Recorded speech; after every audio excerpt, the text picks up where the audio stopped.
Hello guys, magandang hapon. Ito yung sintomas ng anxiety. So bago ang lahat, i-click mo na ang follow and react sa aking video. So may 7 akong sasabihin. Pakinggan niyo po lahat, no.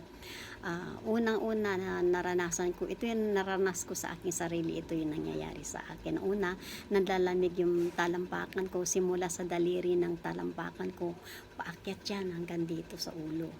So doon aatake na ng ano yun, mayroon ng atake na anxiety yun. Pangalawa yung batok, no, parang ito masakit, mabigat, kung ano na yung sumasakit dito na.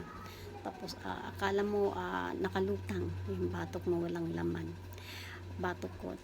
Pangatlo yung ito na, sunod na yung nahihilo ako, uupo na ako, natatakot na ako dahil sa nahihilo, ang dami kong nararamdaman. Pang-apat yung nangangatog yung laman ko. Hindi yan lang yung laman, nagpapalpiti talaga ako. Yun.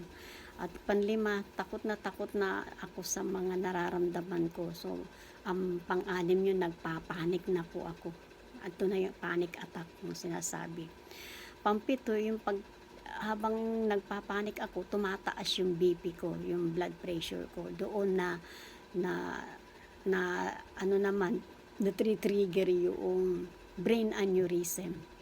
Dahil dyan ay salamat po at tutuloy ko po ulit yung video ko.